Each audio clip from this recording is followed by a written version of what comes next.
కాంగ్రెస్ ప్రభుత్వం మాట ఇచ్చింది తప్పకుండా ఇవన్నీ మాకు జరుగుతాయని చెప్పి ఇవాళ ప్రజలు 100% విశ్వసిస్తూ ఉన్నారు.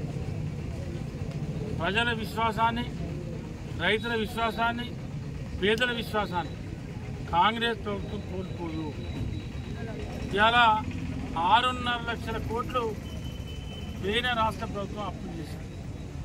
ఉమ్మడి ఆంధ్రప్రదేశ్లో తెలంగాణ రాష్ట్రం విడిపోయేటప్పుడు మన అప్పు 60,000 కోట్లు.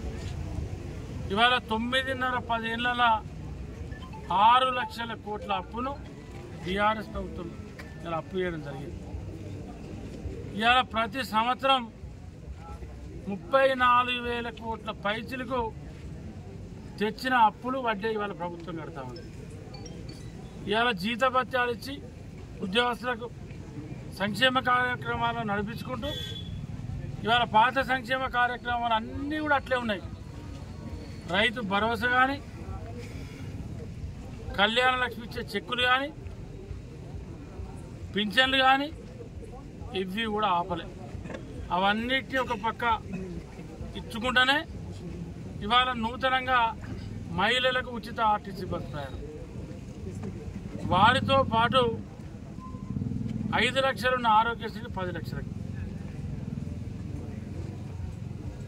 500కే గ్యాస్ సిలిండర్. ఇవాళ జూలై నెల ఇందిరమ్మ ఇండ్లు ఇవ్వబోతా ఉన్నాం.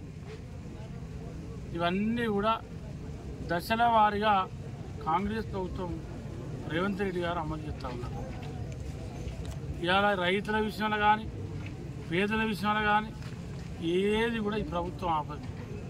తప్పకుండా ఓటెనుక ఓటి అన్నీ అమలు చేస్తారు. ఇవాళ మనం కొత్తగా ఇల్లు కట్టుకుంటే ఆ ఇంట్లో మన వస్తువులు సమకూర్చాలంటే ఇవాళ మనం కొనుకాచుకొని పెట్టుకోవాలన్నా కనీసం 6 సంవత్సరం పడుతుంది. ఇవాళ రాష్ట్ర ప్రభుత్వం ఇంత పెద్ద వ్యవస్థ ఉంది. దాదాపు 4 కోట్ల పైచలకు జనాభా ఉన్నారు ఈ రాష్ట్రంలో.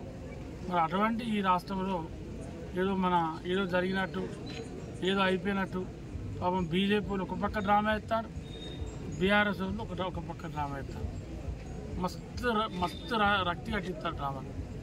అంతకుముందు కదా కేంద్రంలో వాళ్ళు మేము వడ్లు వద్దంటే వాళ్ళు తీసుకుంటలేరు, మేము ఇక్కడ పంట పెట్టద్దు అన్నట్టు.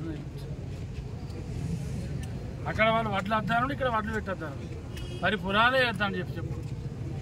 వీళ్ళిద్దరు కూడా తోడు దొంగలు.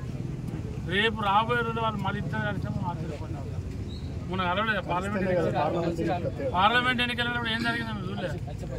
మన నియోజకవర్గంలో ఏం జరిగింది, ఈ రాష్ట్రంలో ఏం జరిగింది. కాబట్టి తప్పకుండా రైతులకి ఒక శుభవార్త. చాలా మీ అందరం కూడా హర్షిస్తూ ఉన్నాం. రేవంత్ రెడ్డి గారు తీసుకున్న కాంగ్రెస్ ప్రభుత్వం నిర్ణయంతో ఇది రైతులకు ఒక చాలా గొప్ప అవకాశం ఇది. ఎందుకంటే పాపం అరగాలం కష్టపడి పండించేటువంటి రైతుకు మరి ఎండనక, వాననక, సలనక, రేయనక, పాలనక కష్టపడితే కూడా ఓసారి పంట వండే పరిస్థితి ఉండదు. రేపు రాబోయే రోజుల్లో కూడా మరి అతి తొందరలోనే బీమా సౌకర్యం కూడా కాంగ్రెస్ ప్రభుత్వం కల్పించబోతూ ఉంది. ఈసారి అంతకుముందు రైతుల క్రాప్ లోన్ ఇచ్చేది, అందులోనే ఇన్సూరెన్స్ కట్ చేసుకునేది. కానీ ఏ రోజు ఏ రైతుకు కూడా బీమా రాలేదు.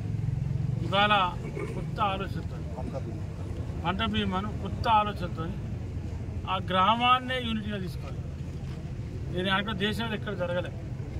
ఇలా కేంద్ర ప్రభుత్వం 25% ఇస్తే 75% రాష్ట్ర ప్రభుత్వం రైతులకు బీమా కట్టి. ఇప్పుడు మన దగ్గర వరి పొలాలు ఉంటాయి. వరి పొలాలకు సంబంధించి ఏ గ్రామాన్ని ఆ గ్రామాన్ని యూనిటీ తీసుకొని చేసేటువంటి కార్యక్రమాన్ని కాంగ్రెస్ ప్రభుత్వం చేయబోతూ ఉంది. మరోసారి ముఖ్యమంత్రి రేవంత్ రెడ్డి గారికి, వ్యవసాయ శాఖ మంత్రి తుమ్మల నాగేశ్వరరావు గారికి ఈ సందర్భంగా రైతు రుణమాఫీ కార్యక్రమం తీసుకున్నటువంటి వాళ్ళకు ప్రత్యేకంగా ధన్యవాదాలు.